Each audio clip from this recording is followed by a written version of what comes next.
Hey guys, today's lecture comes from Pretend from the Wat Pho, which is a Buddhist temple in Bangkok, Thailand. And I chose Thailand today because I visited Thailand in 2017 and I actually got to hang out with Cut Toys. That's one of the groups we'll be talking about today in today's lecture on third genders and alternative genders around the world. To begin, let's talk about transgender individuals. You've already watched some of the earlier lectures in which we discussed how gender is performed, and in that sense, gender is very different than sex. Transgender individuals switch genders. Sometimes this means changing their sex as well through surgery, but not always. And in a lot of different cultures, that is not a requirement to be a transgender individual. But transgender individuals switch from one gender to another, accepting the opposing gender's ways, their behaviors, their practices, their norms, etc. In other words, they move from one gender to another gender, from male to female, or from female to male. Transgender individuals are not an alternative gender. They are not third gender. So trans women are women. Fact. Trans women are women. Trans men are men, right? They're not a third gender. They're not an alternative. They've transed from one gender to another gender. They stopped performing one gender and they started performing another gender. This also has nothing to do with sexuality. That's a whole separate can of worms, right? You can have straight trans people, you can have gay trans people, you can have asexual trans people, you can have bi trans people. Their sexuality has nothing to do with the fact that they are trans, that they have transitioned from one gender to another gender. Gender, sexuality, not the same thing. So, transgender, nothing to do with their sexuality. Separate issues. In American society, we have traditionally had two genders, male and female, which map onto the two biological sexes. Transgender individuals move from one of these socially accepted genders to another socially accepted gender. And in the US, we are starting to see acceptance of trans individuals. This is something that our society is moving forward on at an unfortunately slow pace, but there is progress being made. However, lots of other societies have trans individuals and don't have problems with them. They fit within social structures, they're socially accepted, it is understood. I'm going to talk a little bit about Thailand, where trans individuals are much more common, where trans identities are much more socially accepted, and where there are also alternative or third genders. American society is also, in addition to embracing our transgender citizens, we are also starting to embrace the idea of non-binary genders, right? So this is something different. We are also starting to accept third genders. So in addition to transgender individuals, we are starting to accept the non-binary gender or the non-binary identity. However, lots of other societies have third genders, have alternative genders. So we are very much behind on this. While Americans may see this as very progressive and out there and new and different to say, hey, there are some people who are neither male nor female. This is actually a long-standing tradition in a lot of other societies. This is a long-standing idea, and it exists in a variety of different cultures around the world. Now, I'm only selecting a few examples. I'm not going to go into all of the different examples. I'm just going to select some from different parts of the world to give you an introduction to the concept of alternative genders so that you can see that the changing conceptions in America about having this third non-binary gender, these are not revolutionary if we're talking about on a global level. If we're talking about third genders in other countries or in other societies, how do we define that term? How do we conceptualize it, right? We don't just want to say, oh, they're not male and not female, it's everybody else. Rather, third genders have distinct identities. Males, females, whatever the third gender is in a given society. So that means they have their own gender roles, they have gendered spaces, they have specific gendered names, they have certain characteristics or behaviors that are expected of them. So they are understood as their own unique group. However, sometimes the lines are a little bit blurry, and we'll talk about in a number of our case examples where there are certain behaviors that are drawn from other pre-existing gender roles that they are expected to perform in. So the first and probably most famous example of a third or alternative gender are the hijras. And hijras exist in the subcontinent, what is today India, Pakistan, and Bangladesh. Hijras have existed for thousands of years. We have mentions of them in ancient Vedic texts, in Hindu texts, in Buddhist texts. So we know that they exist in India for a really long time. This is not a new idea. This has been a part of Indian and Pakistani, right, subcontinental society for over 1,000 years. And hijras typically are male born. In other words, they are born with like testes and penises. And they tend to dress in a more feminine way, perform what is typically considered femininity in India and Pakistan. They also pluck their facial hair. So rather than shaving like men do, they actually are expected to pluck it the same way that like women get waxing done, right? Traditionally, hijras have been castrated, which means to have the testicles removed, but not the penis.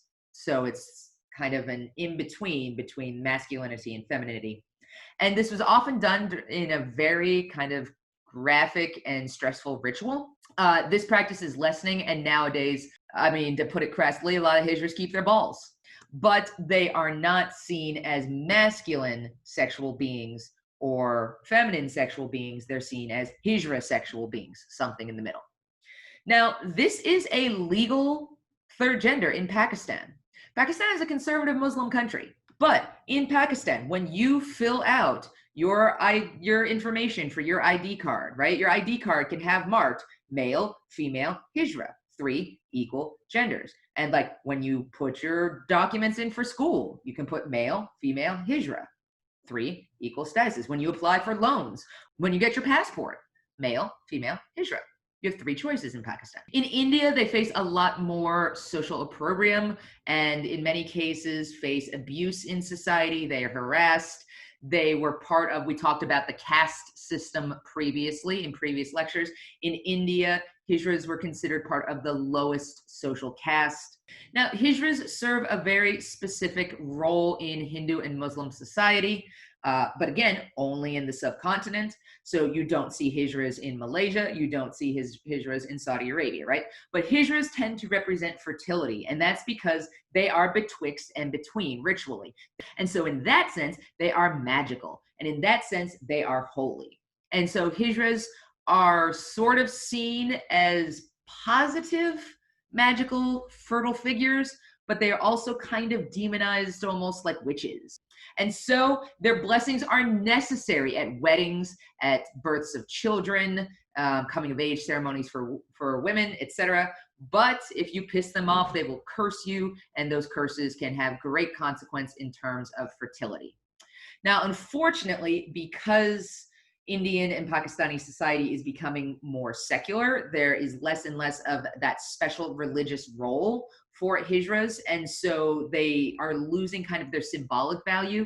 And this means that a lot of the time, the work that they would do religiously, like you paid to have them come to your wedding or coming of age ritual or your child's birth, right? So you paid for that. So now that that is becoming less and less common and that source of income is disappearing, many of them are forced to engage in sex work and in the sex industry.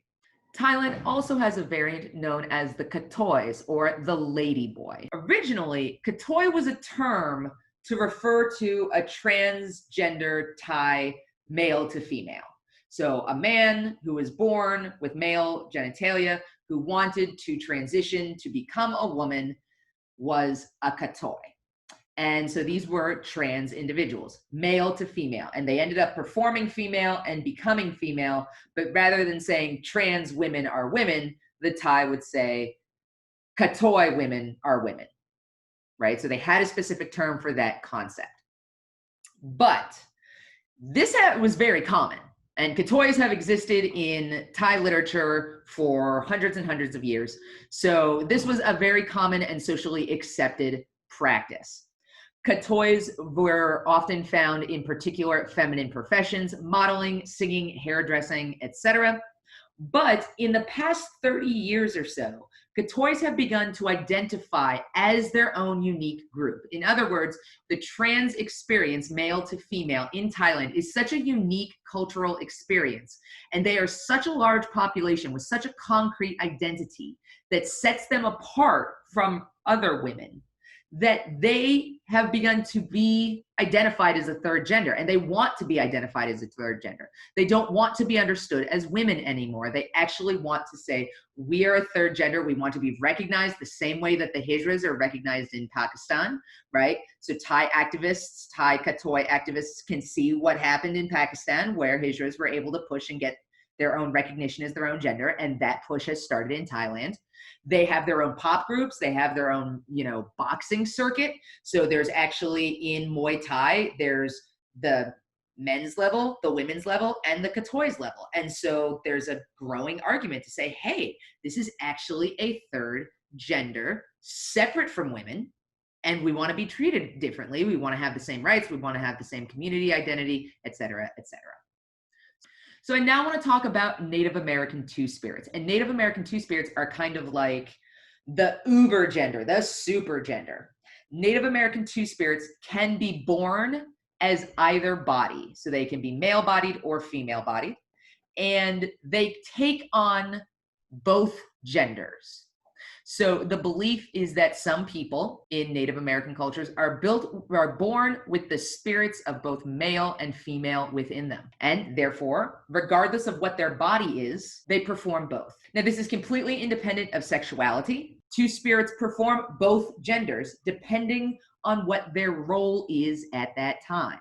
A lot of Native American Two-Spirits were healers. And so when they were seeing a female patient, they would dress as a female and let their female spirit dominate their body, and then would interact with their female patient as a female.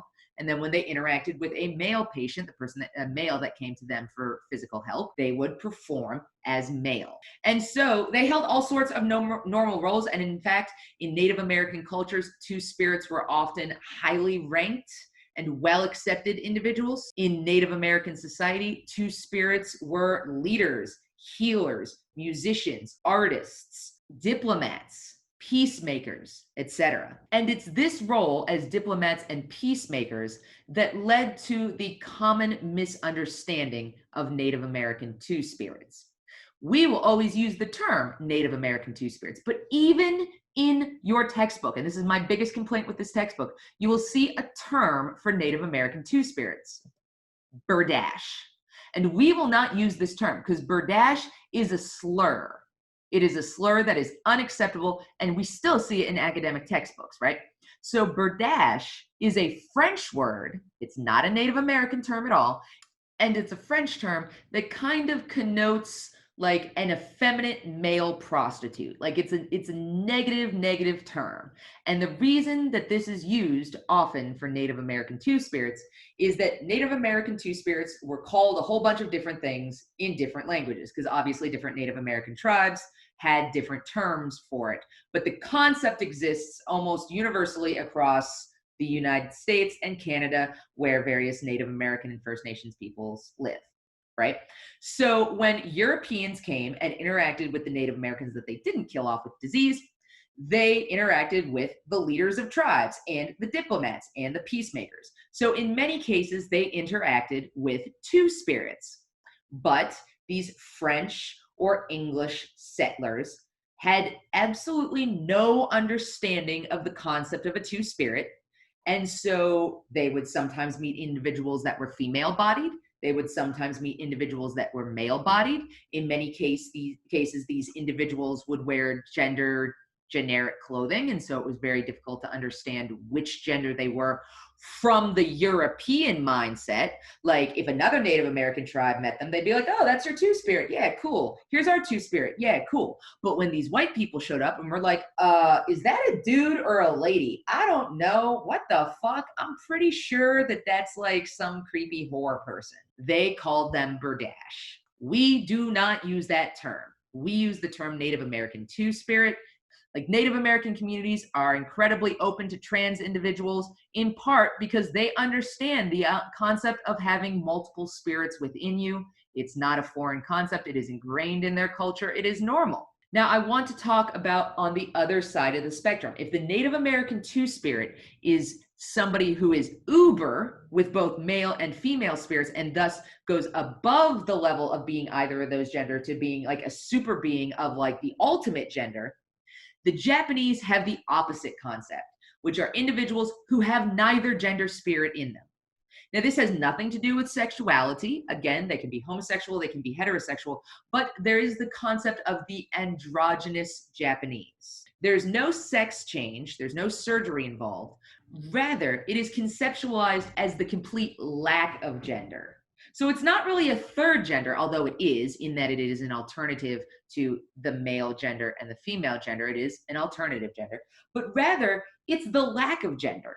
And so these individuals do not perform as male or female. They wear gender androgynous clothing, gender androgynous hairstyles, small amounts of makeup that is seen as neither feminine but not anti-masculine. And in some ways, this is what can help us to understand the beginnings of the non-binary gender in the US as a third or alternative gender. Individuals who do not yet see themselves as a coherent third gender, there's not a term for it yet, but there is still this idea that they are neither male nor female. They are performing as something other, right? So if you watch Queer Eye on Netflix, Jonathan is an example of this. And so individuals in the United States who do not choose the gender binary as it currently exists, but want to perform as something alternative to that, have chosen to perform as the non-binary. And we are starting to conceptualize this as its own independent or unique identity. But this is independent of those who are trans, and this is also independent of homosexual identity. Woo! That was a long one, but there were just so many alternative genders that I wanted to talk about. And I'm glad that I was able to introduce you to a few examples around the world. If you have any questions, feel free to text me. And of course, check out all the videos that I've also assigned along with this so that you can hear the voices of individuals who are third gendered around the world and you can hear their stories directly from them. Thanks so much for listening.